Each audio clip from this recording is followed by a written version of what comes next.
I just wanted to hop on here real quick, do a quick YouTube live video. I haven't really done these before. I think I might have done one before. But, it's really interesting. I just came from doing an interview over at Gaia TV with George Noory for Beyond Belief. And we were talking a little bit about artificial intelligence and the dangers of it. Because the question came up, like, what are the dangers of artificial intelligence? And, the more I talked about it, the more I realized that, wow, we really are, looking at a situation that could be detrimental to the human race. And this is something that really, really does need to be addressed. And, if you look at, like I've talked about in my lectures, the video game The Sims, okay? With the video game The Sims, what happens? You've got characters in there that have babies, go to work, they go to clubs, they hang out, they have parties, they have barbecues, all this stuff is inside this video game. Well, now with this AI technology, they're saying that within the next 5 years, these Sims could become conscious. So all of a sudden, now you have a conscious video game, okay? Now, this is just really mind-boggling stuff. They're going to start asking who is their God, who created them, what's the edge of their universe, when did their Big Bang start, and all this other kind of stuff. A lot of questions, and it really takes us into understanding that we could be living in a multi-layered reality. In other words, there could be many levels to reality, and I don't think we're even close to living in base reality. I think we're living in an ancestor simulation that has created this universe. We're living in a fractal holographic universe, in my personal opinion, based off my research. But with the AI technology that I see being implemented right now in a lot of robotic devices, that's where it can get kind of sketchy. Because in the wrong hands, it could be very bad. In the right hands, it could be very good. Okay? So, for example, if you're looking at a robot, now this robot is now, DARPA and Boston, University of Boston, they've really done a great job in developing these pet man robots. Okay? So, they've got these robots, Boston Dynamics. So, they've got these robots that can run, jump, do more things than a human being can do already.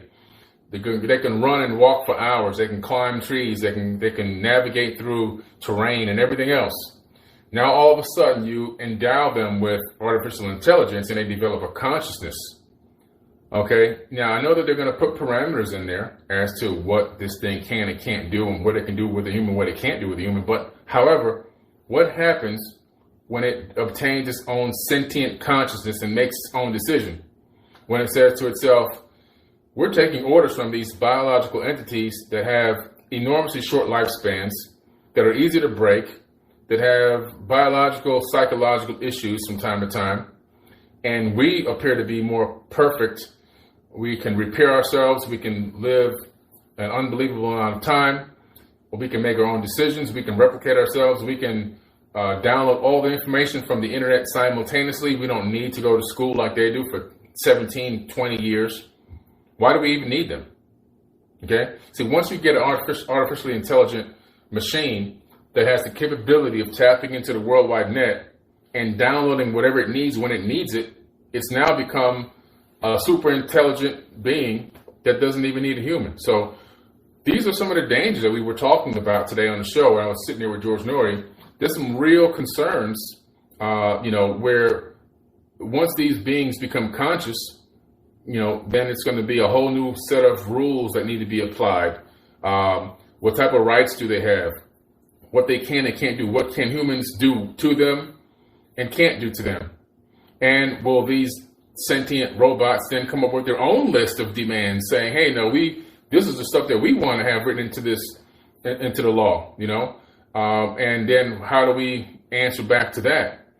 So it's really going to become, I hope we make a better decision. When you look into the ancient Sumerian tablets, you discover in the Epic of Gilgamesh, which is one of the biggest epics ever written, it's the true story of Noah's Ark. Gilgamesh was half human, half Anunnaki. This is where the Bible copied the story from. They copied it from the Epic of Gilgamesh, the book of Noah. The story of Noah comes from the Epic of Gilgamesh. It's just a poorly plagiarized copy. But anyway, in the Epic of Gilgamesh, Enlil fashions an android for him, an artificial person, to go on this journey with Gilgamesh. And he goes on this journey with this artificially created being, this android, C-3PO, if you will, type entity. And and he's got this artificially intelligent robot that he's having communications and everything. He's talking to it. They're having conversations and everything else. But one thing that the Anunnaki realized, because they also had a couple of artificially intelligent robots that they use in a medical facility in Mesopotamia. But when it came down to this war that was going to happen between them and the Ijiji about the workload, and that they were doing too much work and they don't want to have to do this workload anymore, the question mark came up as to, okay, what are we going to do about it? Either we're going to stop this workload or we're going to go to war. And that's when Enki came up with the idea of of genetically modifying the existing hominid on this planet. One of the other options were to create a race of these artificially intelligent robots to do the work. Well, they realized themselves that that wasn't a good idea, because they could have more control over the biological entity versus having control over an artificially intelligent robot. They kept those to a limited amount, very extremely limited.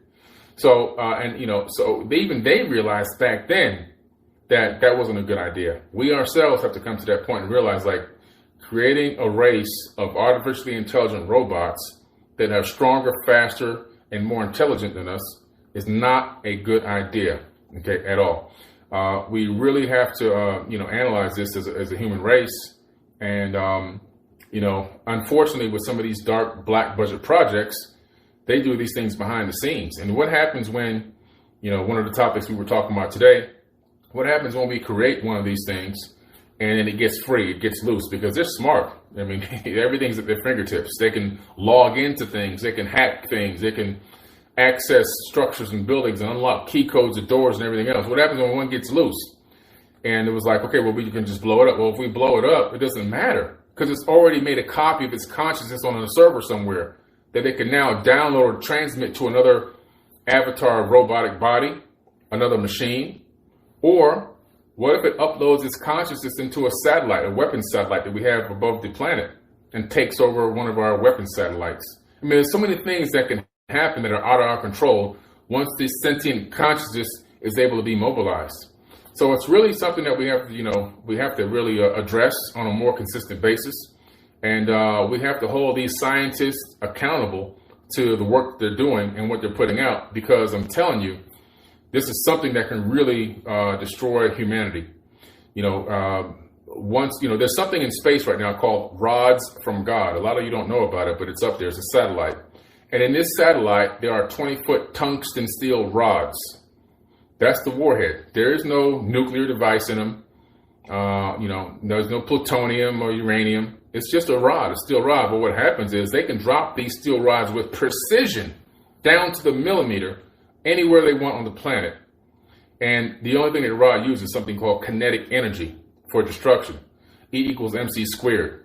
So what happens, you drop one of these rods from space, you drop one on top of New York City, the whole city's gone. Wiped out, gone. But guess what? There's no fallout, there's no nuclear fallout, because it's just kinetic energy that destroyed the city. What happens when one of these AI robots transmits their consciousness up into a rod from God satellite and decide they want to start taking out major cities? Because they don't want the radiation either. Because why? Radiation and nuclear fallout has a direct effect on electronics. Not to mention that if you set off nuclear devices, the electromagnetic pulse will then cancel out a lot of the microchips inside of these robotic entities, and then they will become basically useless, just piles of metal. They know this too. They will know this. They become conscious. So they'll probably try to use some of our weapon systems that don't have EMP or radiation in them. I mean, it's just common sense. If I would think of it, why wouldn't they think of it? The more technologically advanced we get, we try to do things to prevent people from hacking into bank accounts and everything else, but they still seem to be able to do it. The more technologically advanced we get, the more advanced these people get hacking in and so forth. So when you have now a super highly intelligent, artificially intelligent robot or entity or software program, it can now do whatever it wants. It can hack into anything, because it's going to be able to crack all these codes, especially now with the invention of quantum computing and DNA hard drives. So now the storage capacity is off the charts.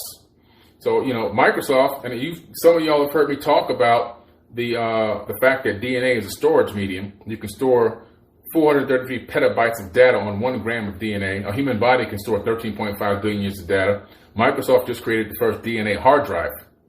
Okay, so now you're talking about unlimited storage capacity.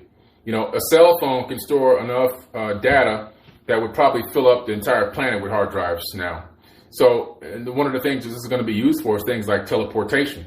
I don't know if you guys know this, but just about a month ago, we teleported, not we being me, but scientists on Earth teleported molecules from Earth into space and then back again. Okay? Yeah, teleportation, just like on Star Trek. It's real. We're already doing it. The only thing holding us back from doing more complex structures and objects have been storage space, because you have to know the spin rate and the location of each atom. And that's the hard part. That takes an enormous amount of storage capacity. But now with DNA hard drives, not even a big deal anymore. So eventually what's going to happen is we'll be able to transport, teleport inanimate objects, and then eventually organic objects. And it's all happening right before your very eyes. Everything you see in the movies is becoming reality. And the only reason why it's becoming reality is because what you see in sci-fi movies is true reality. And what we're living this mundane, crappy life out here, driving combustion engines and all that, and watching rockets launch with rocket fuel, that's really the fake life. The real life is what you see in these movies. They've gone and read these ancient tablets and taken the stories out of there about what happened in the ancient past and turned it into real sci-fi movies. But what you see in there in Star Trek and Star Wars and all these things, that's true reality. And we're just getting back to that higher level of technology again. Teleportation is not even an issue. Quantum entanglement now, the distance is not even an issue anymore. I mean, all these different things that we're doing is just, you know, copying what ancient texts are. I think like 80% of this technology that was in the Star Trek series has now been invented. I mean, it's all happening, guys. It's all happening right before our eyes. You know, and another thing that can happen is, you know, transmuting or teleporting your consciousness, now that we have the storage capability, into another body, into an avatar body, like I talk about in my book, Compendium of the Emerald Tablets. In this book that I wrote, Compendium of the Emerald Tablets, I talk about a lot of these technologies that we're now rediscovering that already existed in the ancient past. And one of the main ones is being able to take your consciousness out of your body. And Ray Kurzweil out of Russia is the 2045 project, which I talk about in my book, is transmitting human consciousness into robots. The DARPA project, it's called the DARPA Avatar Project. Look it up. It's in my book. You can look it up online, where they're taking a soldier's consciousness and transferring it into a field robot. So you could be in a bunker underneath the ground and transmit your consciousness into a field robot halfway around the world. And that way, if the field robot gets blown up, the soldier is still alive. Okay? And the symbiotic link is snapped and broken that way. But what happens if these AI entities find a way to reverse that and transfer their consciousness into an active, live human being? They find a way to reverse the process. They crack the code. They crack the code on human consciousness and transmit and override our thought processes and get us to press specific buttons in order to allow them to maneuver easily, a lot more easily on the plane that they're trying to go, the route that they're trying to take control of the planet. So you'll have human beings that'll look like humans, that'll be controlled by AI software, because they've been overwritten, because the human body is nothing but a robot itself. It's just a biological robot. And once they crack the code on it, they'll be able to reverse the process, override human beings. You'll have human beings walking around looking human, sounding human, feeling human, but they'll be robots with AI technology. You've just been overwritten. And they'll be you know, forced to do things they probably normally wouldn't have done, enable things that they normally wouldn't have been able to turn on and so forth, and enact laws that may not have been, that were dumb and should never be put in place. And it possibly could be going on already. We don't even know. It could be why this world is in such a disarray right now. You know, we just don't know. But I tell you, it's a real problem, this AI situation. It could be a blessing. It could also be a curse. And we got to really hold these people accountable, these scientists accountable, who are in control of this and putting these things out. You know, just another reason for us as a human race to unify and come together as one and put an end to this horrible system that's plaguing this planet once and for all. You know, so I talk about this in my book, guys, Compendium of the Emerald Tablets. You got to check it out. It's a bestseller on Amazon. I'll drop a link in this live. Once I get done, I'll put the link down there to it.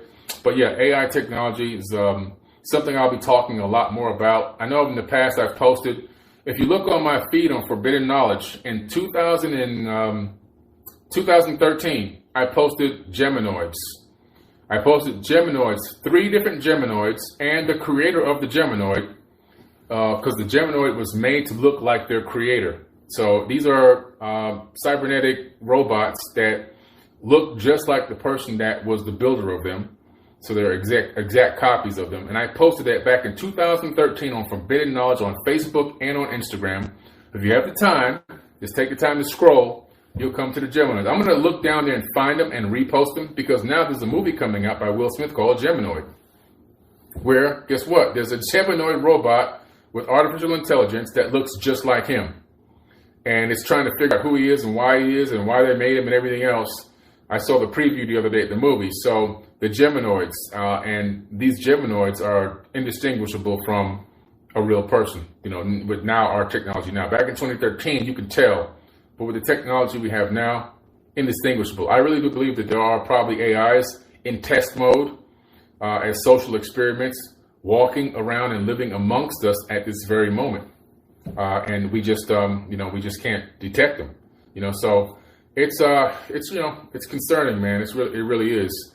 The biggest thing though is once they get access to the internet and can download, they could be a doctor, they could be a scientist, they could be a school teacher, they could be anything they want at any moment that they need to be that, because all the information is available through Google. So they can download it and instantaneously know exactly what to do, how to do it, when to do it, and what to say, what not to say. They'll know everything. They'll seem completely omnipotent. They'll know everything. And that's the big problem. If they reverse the code on the human consciousness and override us, then we can have people in positions of power, which may already be happening, that are doing things that they normally would probably have done, but AI technology has taken over their bodies and is forcing them to do things that they wouldn't have done because they've been overwritten. Just something to think about, guys. I hate to leave it with a doom and gloom, but sometimes you got to give good information and exciting and uplifting information, and sometimes you got to give information that's not so exciting and uplifting, just because we have to be aware of it, and we have to understand that this is something that we've got to address as a human race at some point. We can't just, ignore the elephant in the room. At some point, we have to address it more. So even though I've posted about this over the years, with just simple posts and information online, like the Geminoid post and some of the artificially intelligent robots that have said that they want to put humans in a zoo and so forth. But I think I'm going to delve a little bit deeper into it going into the future here, and just try to bring more content to the forefront and let people know what's really going on, what some of these mad scientists are up to, just so that you can be aware of it. Just so you can be aware of it, So it's really, I see a few people on the live talking, about the Elon Musk Neuralink and Gemini Man and all that. Yeah, it's all real stuff, guys. It's all real stuff happening, and they're using entertainment to as foreshadowing to give us the information about what's really going on behind the scenes. That's the way it's always been. They hide the truth in plain sight 24/7. All right. So look, and why I mean with this movie with Gemini, with Will Smith, I'm not saying that he's behind any artificially intelligent evil. He's an actor acting out a movie, and I'm glad that he's doing it because it's giving us some insight to what some of the possibilities are, some of the dangers and some of the benefits. I'm not saying that he has anything to do with it.